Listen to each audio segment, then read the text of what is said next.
Welcome to unique GK channel. Hi friends, నమస్తే. ప్రపంచ ఆదాయ అసమానతల నివేదిక ఇటీవల విడుదలైంది. 1990 2023 మధ్య ప్రపంచ జనాభాలో 94% మంది స్థూల జాతీయ ఆదాయం పెరిగిన ప్రాంతాల్లో నివసించారు. అయినా ఆదాయ అసమానతలు ఆశించినంత తగ్గలేదు. 2023 నాటికి ప్రపంచ జనాభాలో దాదాపు సగం మంది అనగా 46 నుండి 59% మంది అసమానతలు పెరిగిపోయిన దేశాల్లోనే ఉన్నారు. ఫిన్లాండ్లోని ఆల్టో వర్సిటీ బృందం మొదటిసారిగా 151 దేశాల్లోని 2109 సబ్ రీజియన్ల డేటాను విశ్లేషించి ప్రపంచ స్థాయి subnational Gini index data set తయారు చేసింది.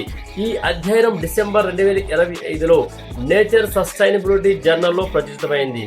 భారత్, చైనా, బ్రెజిల్ వంటి దేశాల్లో జరిపిన కేస్ స్టడీ వివరాలు ఇలా ఉన్నాయి. భారత్లో దక్షిణ రాష్ట్రాలైనటువంటి కేరళ, తమిళనాడు మొదలైనవి public health, education, infrastructure, economic డెవలప్మెంట్లో నిరంతర పెట్టుబడులతో అసమానతలు తగ్గించడంలో మెరుగైన ప్రదర్శన కనబరుస్తున్నాయి. ఉత్తర భారత్లో మాత్రం అసమానతలు స్థిరంగా ఉండడం గమనార్హము. చైనాలోకి వెళ్తే అతి వేగంగా పేదరికం తగ్గినప్పటికీ హుకౌ వ్యవస్థ వల్ల గ్రామీణ నగర వలసలు పరిమితమై ప్రతి ప్రాంతంలోనూ ఆదాయ అసమానతలు పెరిగాయి. ప్రభుత్వం రీజనల్ డెవలప్మెంట్ ప్రోగ్రాంలు, హుకౌ రిలాక్సేషన్ వంటి చర్యలతో స్పందిస్తోంది. అలాగే బ్రెజిల్కి వెళ్తే బోల్సా ఫ్యామిలియా వంటి కండిషనల్ క్యాష్ ట్రాన్స్ఫర్ ప్రోగ్రాంలు అసమానతలు గణనీయంగా తగ్గించాయి.